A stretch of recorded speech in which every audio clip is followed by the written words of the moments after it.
Assalamualaikum warahmatullahi wabarakatuh. Perkenalkan, nama saya Siti Fatimah Jamil. Di sini saya akan menceritakan tentang sejarah pergerakan mahasiswa, yaitu dalam rangka memenuhi tugas kaderisasi Hima IPAI 2020. Adapun sejarah dari pergerakan mahasiswa yaitu yang pertama pada tahun 1906, yaitu tentang Budi Utomo.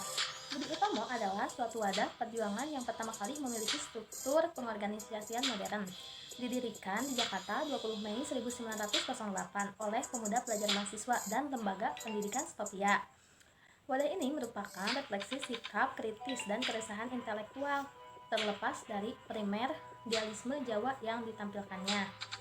Pada kongres pertama di Yogyakarta pada tanggal 5 Oktober 1908 menetapkan tujuan perkumpulan, yaitu kemajuan yang selaras buat negeri dan bangsa, terutama dengan memajukan pengajaran, pertanian, peternakan, dagang, teknik dan industri serta kebudayaan.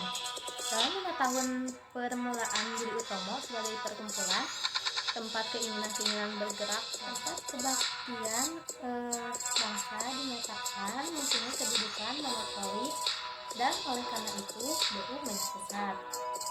Kehadiran Budi Utomo merupakan suatu episode sejarah yang menandai munculnya sebuah angkatan pembaharu dengan kaum terpelajar dan mahasiswa sebagai aktor terdepannya. Yang kedua yaitu pada tahun 1928, yaitu Perhimpunan Pelajar-Pelajar Indonesia atau biasa disebut dengan PPPI. Diinspirasi oleh pembentukan kelompok di Surabaya dan Bandung. Menyusul kemudian Perhimpunan Pelajar-Pelajar Indonesia atau biasa disebut dengan PPPI, prototipe organisasi yang menghimpun seluruh elemen gerakan mahasiswa yang bersifat kebangsaan tahun 1926. Dari kebangkitan kaum terpelajar, mahasiswa, intelektual, dan aktivis pemuda itulah munculnya gerakan baru pemuda Indonesia yang memunculkan Sumpah Pemuda pada tanggal 28 Oktober 1928 dicetuskan melalui Kongres Pemuda II yang berlangsung di Jakarta pada tanggal 26 sampai 28 Oktober tahun 1928 yang dimotori oleh PPPI, terus yang ketiga yaitu pada tahun 1945. Secara umum, kondisi pendidikan maupun kehidupan politik pada zaman pemerintahan Jepang jauh lebih represif dibandingkan dengan kolonial Belanda, antara lain dengan melakukan larangan terhadap segala bagian yang berbau politik. Hal ini ditindaklanjuti dengan membubarkan segala organisasi pelajar dan mahasiswa politik, serta insiden kecil di sekolah kedokteran Jakarta yang mengakibatkan mahasiswa dipecat dan dipenjarakan. Salah satu peran Angkatan Muda 1945 yang bersejarah dalam kasus gerakan kelompok bawah tanah yang antara lain dipimpin oleh Khairul Saleh dan Sukarni. Saat itu yang terpaksa mencuri dan mendesak Soekarno-Hatta agar secepatnya memproklamasikan kemerdekaan. Selanjutnya yaitu pada tahun 1966, di mana HMI, PMII, DMKI yang tergabung di dalam kami melancarkan perlawanan terhadap PKI dengan mengeluarkan peripura, bubarkan PKI, rembuk kabinet Dipora, dan turunkan harga. Tujuannya yaitu agar para aktivis mahasiswa dalam melancarkan perlawanan terhadap PKI menjadi lebih baik dan terkoordinasi serta memiliki kepemimpinan. Pada tahun 1965 sampai 1966, pemuda dan mahasiswa Indonesia banyak terlibat dalam perjuangan yang ikut mendirikan Orde Baru. Gerakan ini dikenal dengan istilah Angkatan 66 yang menjadi awal kebangkitan gerakan mahasiswa secara nasional. Sebelumnya, gerakan mahasiswa ini bersifat kedaerahan. Gerakan ini berhasil membangun kepercayaan masyarakat untuk mendukung mahasiswa menentang komunis yang ditukangi oleh PKI. Setelah Orde Lama berakhir, aktivis angkatan 66 pun mendapatkan hadiah, yaitu dengan banyak yang diberi kursi DPR atau MPR, serta diangkat menjadi kabinet pemerintahan Orde Baru. Selanjutnya yaitu pada tahun 1974.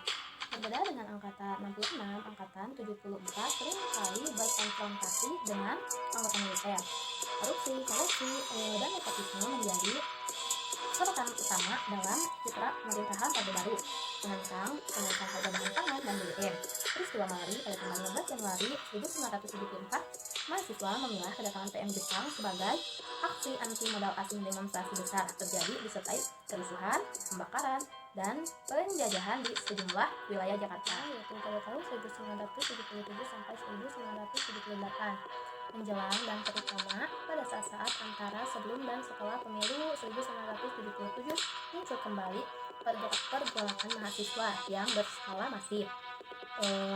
Berbagai masalah penyimpangan politik diangkat sebagai isu, misalnya soal pemilu, mulai dari pelaksanaan kampanye sampai penusukan tanda gambar, pola rekrutmen anggota legislatif, pemilihan gubernur dan bupati di daerah-daerah strategis, dan hakikat pembangunan, sampai dengan tema-tema kecil lainnya yang bersifat lokal. Gerakan ini juga mengkritik strategi pembangunan dan kepemimpinan sosial. Awalnya pemerintah berusaha untuk melakukan pendekatan terhadap mahasiswa, maka pada tanggal 24 Juli 1977 dibentuklah tim dialog pemerintah yang akan berkampanye di berbagai perguruan tinggi. Namun upaya tim ini ditolak oleh mahasiswa.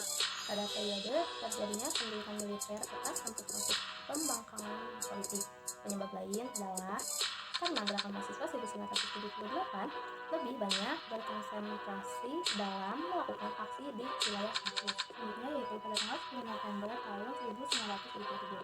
Peringatan Hari Pahlawan 10 November tahun 1977 berkumpulnya mahasiswa kembali.